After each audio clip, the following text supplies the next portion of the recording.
మన జీవితంలో ఎప్పుడూ ధైర్యాన్ని కోల్పోకూడదు. ఏం కోల్పోకూడదు? ధైర్యాన్ని కోల్పోకూడదు. క్రైస్తవులైన వాళ్ళు ఎప్పుడూ యేసు ప్రభువు మీద ఒక ప్రగాఢమైన విశ్వాసంతో, దృఢమైన నమ్మకంతో, దేవుని మీద అంత నమ్మకంతో బ్రతకాలి. చిట్ట చివరి సమయం వరకు వారి ధైర్యాన్ని విడిచిపెట్టకూడదు, నమ్మకాన్ని విడిచిపెట్టకూడదు. దేవుని మీద వారికి ఉన్న విశ్వాసాన్ని కూడా వాళ్ళు విడిచిపెట్టకూడదు. బైబిల్ చెప్తుంది అలాగే మీ ధైర్యమును విడిచిపెట్టొద్దు అని బైబిల్ చెప్తుంది. మీ ధైర్యాన్ని ఏం చేయకూడదు? విడిచిపెట్టు. ఏ విషయంలో అని అంటే ఏ విషయంలో కూడా మన ధైర్యాన్ని విడిచిపెట్టకూడదు.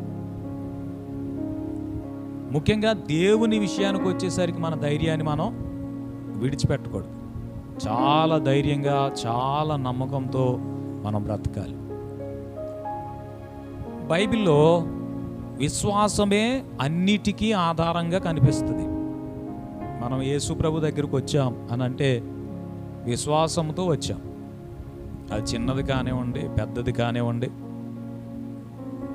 ఎక్కువ ఉండనివ్వండి, తక్కువ ఉండనివ్వండి, ఏమైనప్పటికీ మనం యేసు ప్రభు బిడ్డలుగా అయ్యాం అని అంటే ఆయన మీద మనకు కలిగిన విశ్వాసంతోనే అయ్యాం. అయితే ఈ విశ్వాసం అంతకంతకు అభివృద్ధి చెందుతూ ఇది ఏం అవ్వాలి అని అంటే ఈ విశ్వాసంలో నుండి మనం నిరీక్షణ కలిగిన వారంగా అయిపోవాలి. నిరీక్షణ అని అంటే దేవుని నుంచి మనం పొందబోయే వాటి కొరకు ఆశతో ఎదురు చూడటమే నిరీక్షణ. ప్రభు ఏదైనా కార్యం చెయ్యాలని బాగా ఎక్కువగా ఆశపడటమే నిరీక్షణ.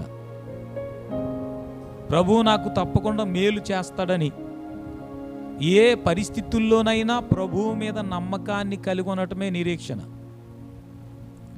అలాంటి నిరీక్షణ ఎప్పుడూ ఎవరిని సిగ్గుపడనీయదు అని బైబిల్ చెప్తుంది. హల్లెలూయా. ఆ మాటలు మీకు అర్థం అవ్వాలని ఈ ఉదయకాలమందు చాలా కొద్ది నిమిషాలు, కొద్దిసేపు నేను మీతో మాట్లాడగోరుతున్నాను. రోమీయులకు రాసిన పత్రిక 5వ అధ్యాయం 5వ వచనాన్ని మనం చదువుదాం. రోమీయులకు రాసిన పత్రిక 5వ అధ్యాయము 5వ వచనాన్ని మనం చదువుతుంటే ఆ మాట మనకు తేట తెల్లమవుతుంది. ఎందుకనగా ఈ నిరీక్షణ మనలను సిగ్గుపరచదు. మనకు అనుగ్రహింపబడిన పరిశుద్ధాత్మ ద్వారా దేవుని ప్రేమ మన హృదయములలో కుమ్మరింపబడి ఉన్నది. ఈ మాటలు వినండి. దేవుని మీద మనం ఉంచిన నిరీక్షణ అనంటే విశ్వాసములో అంతకంతకు అభివృద్ధి చెంది ఏ పరిస్థితుల్లోనైనా ప్రభువు నాకు సహాయం చేస్తారు, ఎలాంటి వాటి కొరకైనా ప్రభువు నాకు కార్యం చేస్తారు అని ప్రభువు మీద గట్టిగా నమ్మకం కలగటమే నిరీక్షణ. అంత గట్టి నమ్మకం కలిగిన వారికి అసలు ఎప్పుడు సిగ్గుపడే పని కానీ పరిస్థితి కానీ ప్రభు రానియరని బైబిల్ చెప్తోంది. హల్లెలూయా. ఈ నిరీక్షణ మనలను సిగ్గుపరచదు. ఎందుకు అనంటే పరిశుద్ధ ఆత్మ ద్వారా దేవుని ప్రేమ మన హృదయములలో కుమ్మరించబడింది అని పౌలు గారు జ్ఞాపకం చేస్తున్నారు. ఎవరి హృదయములోనైతే దేవుని ప్రేమ ఉంటుందో వారి హృదయం వేటిని గురించి భయపడదు, వేటిని గురించి బాధపడదు, ఏ పరిస్థితుల గురించి బెంగపడదు. అధైర్యం అనే దానికి వారి హృదయంలో చోటు ఉండదు. స్తోత్రం. ఎందుకు అనంటే వారి హృదయంలో దేవుని ప్రేమ పూర్తిగా ఆవరించబడి ఉంటుంది. ఈ దేవుని ప్రేమ వారిని ధైర్యంగా బ్రతికేటట్టుగా చేస్తుంది. ముఖ్యంగా వారిని ఈ ధైర్యం ఎక్కడి నుంచి వస్తుందనంటే ప్రభువు నాకు కార్యం చేస్తాడన్న నిరీక్షణ కలిగిన వారిగా ఆ ప్రేమ వారిని నడిపిస్తారు. హల్లెలూయా. ప్రభువు నాకు తప్పకుండా సహాయం చేస్తాడు అని గొప్ప ధైర్యముతో చెప్పగలిగేటంత నమ్మకాన్ని వారి హృదయంలో పెంచుతుంది. ఈ మాట మీరు అర్థం చేసుకోండి. ఎబిరీయులకు రాసిన పత్రిక 13వ అధ్యాయం 5వ వచనాన్ని మనం చదువుతుంటే అక్కడ రాయబడిన మాట, ప్రభువు నాకు సహాయుడు అని మనం గొప్ప ధైర్యముతో చెప్పగలిగిన వారమై ఉన్నాము అని బైబిల్ చెప్తుంది. ఆ మాట ఒకసారి చదవండి. ప్రభువు నాకు సహాయుడు, నేను భయపడను, నరమాత్రుడు నాకేమి చేయగలడు అని గొప్ప ధైర్యంతో, మంచి ధైర్యంతో చెప్పగలవారమై ఉన్నాము. హల్లెలూయా. ఏ ధైర్యంతో? మంచి ధైర్యంతో. ఈ ధైర్యం ఎక్కడి నుంచి వచ్చింది అని అంటే, ప్రభువు యేళ్ళ మనకున్న గట్టి నమ్మకము, నిరీక్షణను బట్టే ఆ ధైర్యం వచ్చింది. ప్రభువు యేళ్ళ మనకు అలాంటి నిరీక్షణ లేదనుకోండి, ప్రతి చిన్న విషయానికి అధైర్యపడిపోతాం, ప్రతి చిన్న విషయానికి కృంగిపోతాం. సాతాను ఉపయోగించే ఆయుధాలు చాలా ఉన్నాయి. వాటిల్లో మనిషి కృంగిపోవటం అనేది సాతానుకు ఒక బలమైన ఆయుధం. ఇంకేమీ జరగదేమో, ప్రభువు నాకేమి చేయడేమో, ప్రభువుని నమ్ముకున్నాను కానీ నా జీవితం మారదేమో, పరిస్థితులు మారవేమో, ఇలాంటి అనుమానాన్ని, అపనమ్మికను, అధైర్యాన్ని కలిగించి వాటి మూలంగా వచ్చే పర్యవసానం ఏంటనంటే కృంగిపోవటం. ఈ కృంగిపోవటం అనే ఆయుధాన్ని సాతాను ఉపయోగించి ఇది నన్ను అనేక మందిని విశ్వాసములో వెనకడుగు వేసేటట్టుగా, అవిశ్వాసులుగా మారిపోయేటట్టుగా, కొంతమందిని అయితే ప్రభువుని విడిచిపెట్టి వెళ్ళిపోయేటట్టుగా కూడా సాతాను చేయగలుగుతున్నాడు. అందుకని అపవాదికి మీరు చోటు ఇవ్వకుండా ఉండాలి అని అంటే మీ ధైర్యాన్ని మీరు విడిచిపెట్టకూడదు. స్తోత్రం. మీ ధైర్యాన్ని ఏం చేయకూడదు? నీవు బలపడతావని, ఈ మాటలు చదువుకొని, ఈ మాటలు విని నువ్వు ధైర్యపడతావని, నీవు సిగ్గుపడే పరిస్థితి రాని అని ప్రభువును ఒకసారి నీకు జ్ఞాపకం చేస్తున్నాను. ప్రభు మాటలు జ్ఞాపకం చేసుకుంటే ఈ నిరీక్షణ మనలను సిగ్గుపరచదు. ఎప్పుడు నీవు సిగ్గుపరచని, సిగ్గుపడని అలాంటి నిరీక్షణతో నువ్వు బ్రతకగలుగుతావు అని అంటే నీ హృదయంలో దేవుని ప్రేమ నింపబడాలి. నీ హృదయంలో ఏం నింపబడాలి? దేవుని ప్రేమతో నీ హృదయాన్ని నింపుకోవాలి. ఈ లోక సంబంధమైన ప్రేమతో నింపుకుంటే నీకెప్పుడు భయము, బెదురు, అవమానము, అధైర్యము, అనుమానము ఇవన్నీ దానితో పాటు నీ హృదయంలో చేరతాయి. దానితో పాటు చేరతాయి. అలాగే ఎప్పుడైతే ఈ లోక సంబంధమైన ప్రేమని హృదయంలో నింపబడుతుందో ఆ ప్రేమను బట్టి అనుమానము, అవమానము, అధైర్యము, అవిశ్వాసము, భయము ఇవన్నీ నీ హృదయంలో చేరిపోతాయి. నువ్వు ధైర్యంగా బ్రతకడానికి బదులు అధైర్యంతో బ్రతుకుతూ ఉంటావు. విశ్వాసంతో బ్రతకడానికి బదులు ప్రతి చిన్న విషయానికి అనుమానమే అనుభవిస్తూ ఉంటావు. వీటన్నిటి ఫలితం ఏంటనంటే చివరికి నిన్ను ఇవన్నీ కూడగట్టుకుని నిన్ను ఎక్కడ తీసుకెళ్తాయనంటే కృంగిపోయే దగ్గరికి తీసుకుని వెళ్తాయి. కృంగిపోయావు అని అంటే సాతానికి నువ్వు దొరికిపోయావు అని అర్థం. ఇవేవి నీ జీవితంలో సంభవించకూడదు, నేను అలాంటి పరిస్థితి నా జీవితంలో రాకూడదు అని నువ్వు బలంగా కోరుకుంటుంటే ఇప్పుడు నువ్వు కోరుకోవలసిన, నువ్వు చేయవలసిన ఒక కార్యం ఏంటనంటే నీ హృదయంలో దేవుని ప్రేమ నింపబడేటట్టుగా చేసుకోవాలి. స్తోత్రం. దేవుని ప్రేమ ఊరికే దొరకదు. పరిశుద్ధాత్మ దేవుడే దేవుని ప్రేమని నీ హృదయంలో కుమ్మరిస్తాడు. పరిశుద్ధాత్మ దేవుడే నీ హృదయంలో దేవుని ప్రేమను కుమ్మరించగలుగుతాడు. మరే దారి, మరే విధంగా దేవుని ప్రేమను నువ్వు అనుభవించలేవు. అందుకే పరిశుద్ధాత్మని యొక్క సహాయాన్ని ప్రతి దినం, ప్రతి క్షణం నీ జీవితంలో కోరుకోవాలి. దేవుని వాక్యం చెప్తుంది, రోమీయులకు రాసిన పత్రిక 8వ అధ్యాయం 14వ వచనాన్ని మీరు చదువుతుంటే, దేవుని ఆత్మచేత ఎందరు నడిపించబడతారో వారందరూ దేవుని కుమారులై ఉంటారని వాక్యం చెప్తుంది. హల్లెలూయా. దేవుని ఆత్మచేత నడిపించబడే అనుభవంలోనికి వచ్చిన వాళ్ళు సిగ్గుపడే పరిస్థితి తెచ్చుకోరు. వారి జీవితం ఎప్పుడూ అధైర్యపడదు. ముఖ్యంగా కృంగిపోయే పరిస్థితి వాళ్ళ జీవితంలో ఎప్పటికీ రాదు. హల్లెలూయా. ఏ పరిస్థితి రాదు? కృంగిపోయే పరిస్థితి రాదు. ఈ ఉదయకాల సమయంలో ఈ మాటలు వింటున్న దేవుని బిడ్డ, నీ జీవితంలో కూడా కృంగిపోయే పరిస్థితి వద్దు అని అనుకుంటే పరిశుద్ధాత్మ దేవుని ద్వారా దేవుని ప్రేమని హృదయంలో నింపుకోవలసిన అవసరం ఎంతైనా ఉంది. ఈ నిరీక్షణ మనలను సిగ్గుపరచదు. ఎవరు నిరీక్షణ కలిగి ఉండగలుగుతారనంటే దేవుని ప్రేమతో నింపబడిన వాళ్ళు.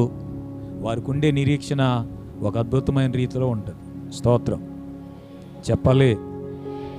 ఈ నిరీక్షణ ఎప్పుడు అవసరం అని అంటే, అబ్రహామును మనం చూసినప్పుడు నిరీక్షణకు ఆధారం లేనప్పుడు కూడా మనం నిరీక్షణతో ఉండడం చాలా అవసరం. నిరీక్షణ అని అంటే చెప్పాను నేను, విశ్వాసం అంతకంతకు అభివృద్ధి అయిన తర్వాత, దేవుని మీద నీకున్న నమ్మకం అంతకంతకు పెరిగి పెద్దదైపోయిన తర్వాత, ఇంకా చెక్కు చెదరని గట్టి నమ్మకమే దేవుని మీద నీకున్న నిరీక్షణ. చెక్కు చెదరని విశ్వాసం కలిగి ఉండడమే దేవుడు నీ జీవితంలో ఏదో అద్భుతం చేస్తాడన్న నిరీక్షణ. నిరీక్షణకు ఉదాహరణగా చెప్పడానికి సాలె పురుగును మనం ఉదాహరణగా చెప్పచ్చు. అది ఒక మంచి ఉదాహరణ. స్పైడర్ అది గూడు అల్లుకుంటున్నప్పుడు చాలా సన్నని దారాల్లాగా ఉండే, దారం కంటే కూడా సన్నగా ఉండే ఆ తీగలతో గూడు అల్లుకుంటూ ఉంటుంది. అది అల్లుకుంటున్నప్పుడు ఎన్నిసార్లు ఆ తీగ తెగిపోతూ ఉంటుంది. ఎన్నిసార్లు తెగిపోతుందో మనకు లెక్కలేనన్ని సార్లు తెగిపోతుంటుంది. అయినా తన నమ్మకాన్ని వదిలిపెట్టకుండా, తన నిరీక్షణ విడిచిపెట్టకుండా మరలా అల్లి మొత్తానికి ఆ గూడులో అది చక్కగా భద్రంగా నివసించగలుగుతుంది. విశ్వాస జీవితంలో కూడా ఇలాంటి ఒక నిరీక్షణ నీకు చాలా అవసరం. నీ జీవితంలో నువ్వే ప్రయత్నం చేసావో, ఎన్నిసార్లు ప్రార్థన చేసావో, లేకపోతే దేవుని మీద, దేవుని కార్యం కొరకు, దేవుని పద్ధతిలో దేవుని కార్యం కొరకు ఎన్నిసార్లు దేవుని మీద ఆశ పెట్టుకున్నావో. హడ్సన్ టేలర్ అనే దైవ సేవకుడు అంటున్నాడు, దేవుని పద్ధతిలో దేవుని పని జరుగుతున్నప్పుడు దేవుని సహాయము ఎప్పుడు తక్కువ అవుదంట. దేవుని సహాయం ఎప్పుడు తక్కువ అవుతుంది నీ జీవితంలో అంటే, నీ జీవితంలో జరిగే పనిలో దేవుని పద్ధతి లేనప్పుడే. దేవుని పద్ధతి లేదనుకోండి. అందుకే బైబిల్ చెప్తుంది, ఈ లోకమునైనను లోకం వాటినైనను మీరేం చేయొద్దు, ప్రేమించొద్దు. ఎందుకు అని అంటే అవి దేవుని వలన కలిగినవి కాదు. చదవండి మాట ఒకసారి. యోహాను పత్రిక, మొదటి పత్రిక 2వ అధ్యాయం 15వ వచనాన్ని చదవండి. ఈ లోకమునైనను లోకములో ఉన్న వాటినైనను ప్రేమించొద్దు. ఎవడైనా ఈ లోకమును ప్రేమిస్తే తండ్రి ప్రేమ వానిలో ఉండదు. లోకములో ఉన్నదంతయు శరీరాశ, నేత్రాశ, జీవపు డంబము అవి తండ్రి వలన పుట్టినవి కాదు. హల్లెలూయా.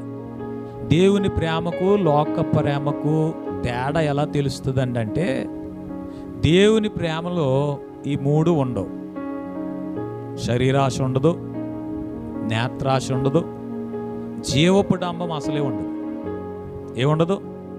శరీరాశ ఉండదు. హల్లెలూయా. నేత్రాశ ఉండదు. ఏదో చూసి అట్రాక్ట్ అయిపోవడం ఉండదు అందులో. ఏదైనా కానివ్వండి. జీవపు డంబం అసలే ఉండదు. ఈ 3 ఉంటే గనుక అవి తండ్రి వలన పుట్టినవి కాదు. చదవండి మాట. లోకములో ఉన్నదంతా శరీరాశ, నేత్రాశ, జీవపు డంబం ఇవి తండ్రి వలన పుట్టినవి కాదు, లోక సంబంధమైనవి. ఈ లోక సంబంధమైనవి 3 నింపబడిన ప్రేమతో నీ హృదయం నింపబడితే ఏ నిరీక్షణ ఉండదండి ఆ ప్రేమలో. ఇది కాకుండా తండ్రి వలన పుట్టే ప్రేమ ఉంటుంది.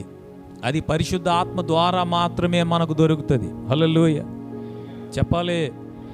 ఎవరి ద్వారా దొరుకుతుంది? పరిశుద్ధ ఆత్మ ద్వారా మాత్రమే దొరుకుతుంది. ఆ ప్రేమ వల్ల నువ్వు ఎంతైనా ఆదరించబడతావు, ఎంతైనా ధైర్యపరచబడతావు, ఎంతైనా బలపరచబడతావు, ఎంతైనా ఆ ప్రేమ నిన్ను విడిచిపెట్టని ఒక గొప్ప ధైర్యాన్ని నీకు కలిగిస్తుంది. అందుకే కీర్తనకారుడు అంటాడు, నా తల్లిదండ్రులు నన్ను విడిచినా యెహోవా నన్ను చేరదే. ఈ ప్రేమను రుచి చూచిన వాళ్ళు లోక సంబంధమైన వాటి కొరకు ప్రాకులు ఆడరండి, పరుగులు పెట్టరండి, అసలు వాటి వైపు చూడరండి. స్తోత్రం, హల్లెలూయా, గట్టిగా హల్లెలూయా. తేనె ఉందండి, తేనె ఉన్న తర్వాత చెరుకు పానకం కోసం ఎవరైనా కావాలని కోరుకుంటారా? తేనెను తోసేసి. చెరుకు పానకం కంటే తేనె ఆరోగ్యమని, బలమని, అది మనం తీసుకోవటం, మనం సేవించటం చాలా అవసరం అని తెలిసిన తర్వాత, ఈ తేనె రుచి చూసిన తర్వాత చెరుకు పానకం కూడా అదే రంగులో ఉంటుంది. అలాగే అనిపిస్తుంది. ఎవరైనా కోరుకుంటారా? ఎవరు కోరుకుంటారనంటే దాని యొక్క విలువ తెలియని వారు ఉంటారు కొంతమంది. దాని గురించి ఏమీ తెలియకుండా, క్వాలిటీ ఏంటో తెలియకుండా, దాని విషయం ఏమీ తెలియకుండా ఉంటారు కొంతమంది. వారు మాత్రమే కోరుకుంటారు. అది ఎక్కువ దొరుకుతుంది, దీని ఖరీదుకి అది ఎక్కువ దొరుకుతుంది. ఇదైతే కొంచెమే వస్తుందండి, హల్లెలూయా. కానీ వినండి, దీనికంటే ఇదే చాలా విలువైంది, దీనికంటే అదే చాలా బలం ఇచ్చేది, దీనికంటే అదే చాలా ఆరోగ్యం ఇచ్చేది. స్తోత్రం. దేవుని ప్రేమ అలాంటిది. ఈ లోకంలో శరీరాశ ఉంది, నేత్రాశ ఉంది, జీవపుడంబం ఉంది. అదంతా లోక సంబంధమైంది, తండ్రి వలన పుట్టింది కాదు. తండ్రి వలన పుట్టింది కాదు. ఇవి ఎవరిలో ఉంటాయో వారిలో దేవుని ప్రేమ ఉండదు, దేవుని ప్రేమ ఉండదు. ఈ ప్రేమ నింపబడని, దేవుని ప్రేమ లేని వారి హృదయాలు త్వరగా కృంగిపోయే అవకాశాలు ఉన్నాయి. ఏ పరిస్థితికైనా కానివ్వండి, దేవుని ప్రేమతో నింపబడిన వారు ఉంటారు చూడండి, వారు తుఫానులోనైనా హాయిగా నిమ్మలంగా ఉండగలుగుతారు. గట్టిగా హల్లెలూయా చెప్పండి, హల్లెలూయా. హాయిగా నిమ్మలంగా ఉండగలుగుతారు. వారు తమ ధైర్యాన్ని విడిచిపెట్టరు. వాళ్ళు ఏం చెప్తారనంటే మంచి ధైర్యంతో చెప్పగలుగుతారు. ఏమని? ప్రభువు నాకు సహాయుడు, నరులు నరమాత్రులు నాకేమీ చేయగలరు. ఈ ఉదయకాలమందు ఈ మాటలు మిమ్మల్ని బలపరచాలనే ఉద్దేశంతో నేను తెలియచేస్తున్నాను. నీవు కూడా నిన్ను గురించి నీవు నా ప్రభువు నాకు సహాయుడు అని మంచి ధైర్యముతో నువ్వు చెప్పుకోగలగాలి. అంతేగాని నీకెదురైన పరిస్థితులకి కృంగిపోయేటట్టుగా నీ జీవితం ఉండకూడదు. ఎలా ఉండకూడదు? కృంగిపోయేటట్టుగా ఉండకూడదు. కృంగిపోతున్నావు అని అంటే దేవుని ప్రేమను నువ్వు విడిచిపోతున్నావు అని అర్థం. దేవుని ప్రేమను పొందలేకపోతున్నావు అని అర్థం. దేవుని ప్రేమ నీ హృదయంలో నింపుకోలేదని అర్థం.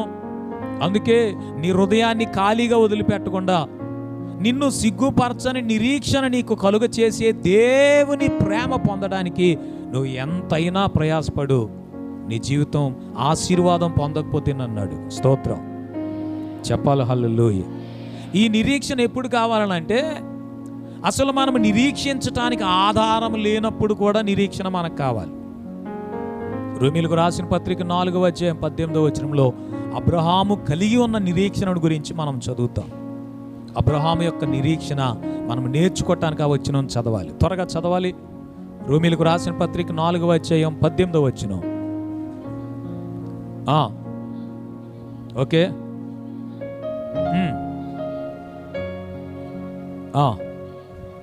ఈ మాట జాగ్రత్తగా వినండి. నిరీక్షణకు ఆధారము లేనప్పుడు అబ్రహాము నిరీక్షణ కలిగి నమ్మడు.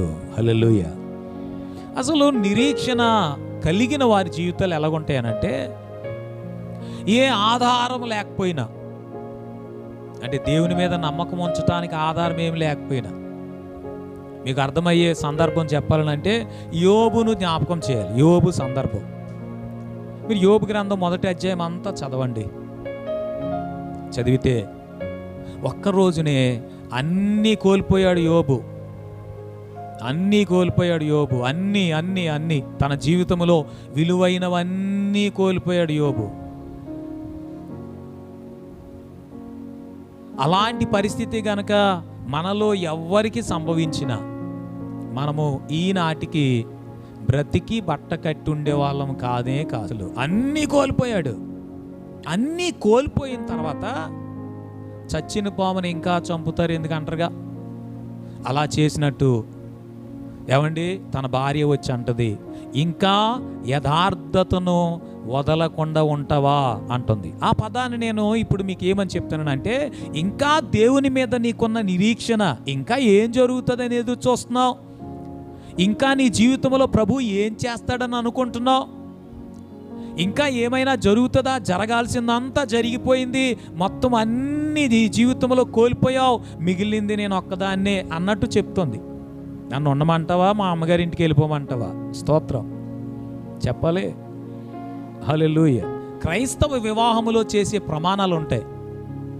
ఆ ప్రమాణం చేసేటప్పుడు పాస్టర్ గారిగా మేము చెప్పిస్తుంటాం. ఏమనంటే, కష్టములందు సుఖదుఖములందు నిన్ను విడిచిపెట్టకుండా నీకే భార్యగా ఉంటానని, నీకే భర్తగా ఉంటానని ప్రమాణము చేయుచున్నానని చేస్తారు. మరి యోబు భార్య అలాంటి ప్రమాణం చేయలేదేమో. ఉండమంటావా వెళ్ళిపోమంటావా అన్నట్టుందా డైలాగ్. స్తోత్రం హల్లెలూయా. అయితే యోబును అడుగుతున్న ప్రశ్న చదవండి మీరు, 9వ వచనం అనుకుంటా, మొదటి అధ్యాయంలో, తర్వాత చదవండి. ఇంకా నీవు యథార్థత వదలకుండా ఉంటావా? ఆ మాట ఏమంటానంటే, ఇంకా దేవుని మీద నీకున్న నిరీక్షణ విడిచిపెట్టకుండా ఉంటావా? యోబుని అడిగితే అంటాడు, నేను విడిచిపెట్టను. హల్లెలూయా. ఏమండి, నిరీక్షణకు ఆధారం లేదు. ఇంకా ఒక గొర్రె ఉందనుకోండి, కొన్ని దీనికి బదులుగా దీనికి తోడు అది కొన్ని రోజులకి మేపగా అది ఒకవేళ పోతు గొర్రె అయితే 2 గొర్రెల తర్వాత కొనుక్కుంటున్న మంద మరలా పెరుగుతుందన్న ఆశ ఉండొచ్చు. ఒక పెయ్యి తోడు ఉందనుకోండి, దాన్ని మేపుకుంటాను, అది పెరుగుతుంది, పెద్దదవుతుంది, దానివల్ల ఇంకా లాభం పొందుతానని చెప్పొచ్చు. భార్య తప్ప యోబు జీవితంలో ఏమీ మిగలలేదండి. నిరీక్షణ కలిగి ఉండడానికి ఆధారం ఏమీ లేదండి. మన జీవితంలో అలా ఎప్పటికీ జరగదండి. స్తోత్రం. దేవుడు మన ఎదురుగానే, ఎందుకనంటే యోబుకున్నంత గొప్ప ధైర్యము, యోబుకున్నంత గొప్ప నిరీక్షణ మనకు ఉండదు గనుకనే మన జీవితంలో ఇంకా కొన్ని ఆధారాలు వదిలిపెడుతుంటాడు ఆయన. స్తోత్రం గట్టిగా హల్లెలూయా. ఈ ప్రయత్నం చేసావు, నీ జీవితంలో ఏం జరగలేదా? అయితే ఇది మానేసిపోని ఇలా చేయి. తప్పకుండా నువ్వు ఆశ కలిగి ఉండడానికి, ఇంకా నిరీక్షించడానికి ఏదో ఒక ఆధారాన్ని దేవుడు నీకు వదిలిపెడతాడు.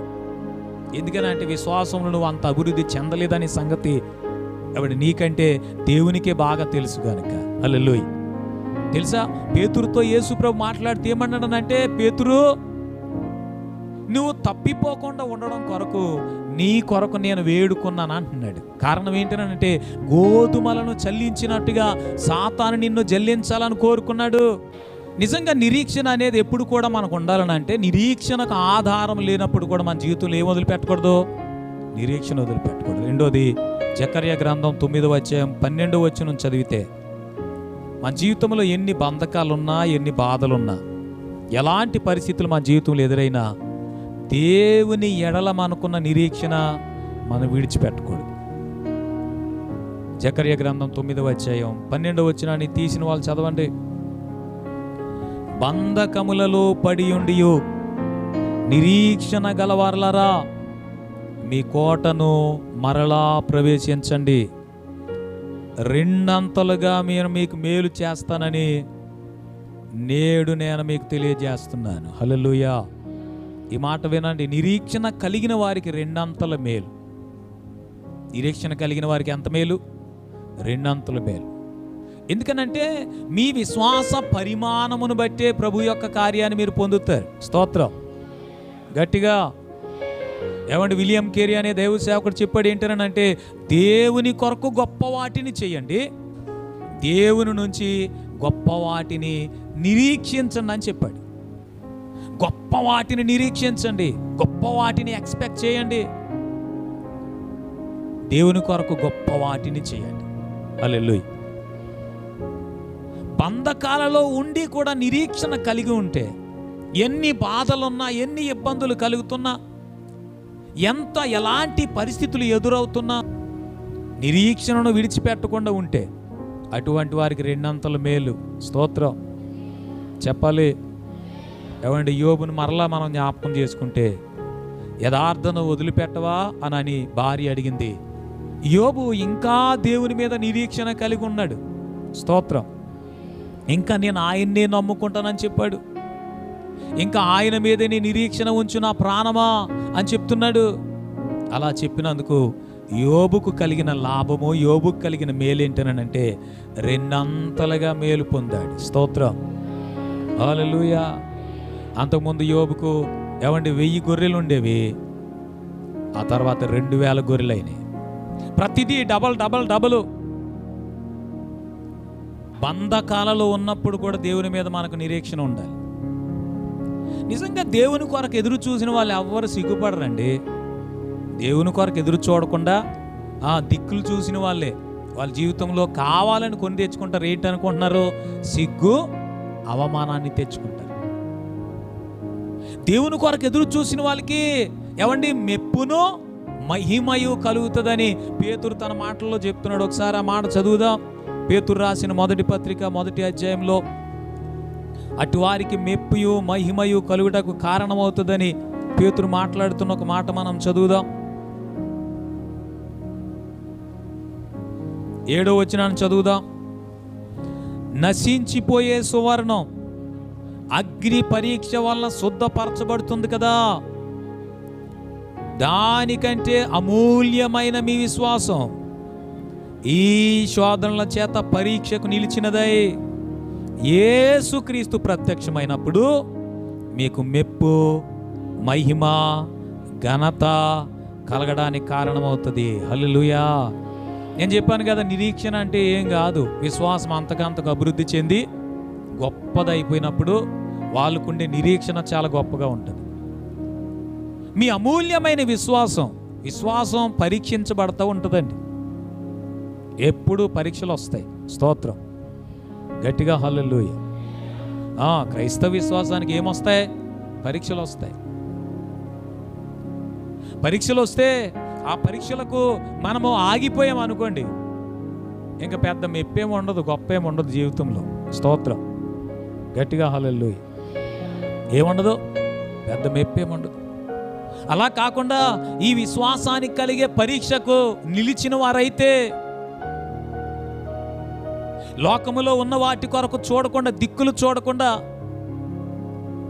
దేవుని కొరకే ఎదురు చూసే వాళ్ళు అయితే, ఆయన ప్రత్యక్షమయ్యే ఒక అద్భుతమైన రోజు ఉంది. ఆ రోజున వారికి మెప్పు, మహిమ, ఘనత. హల్లెలూయా.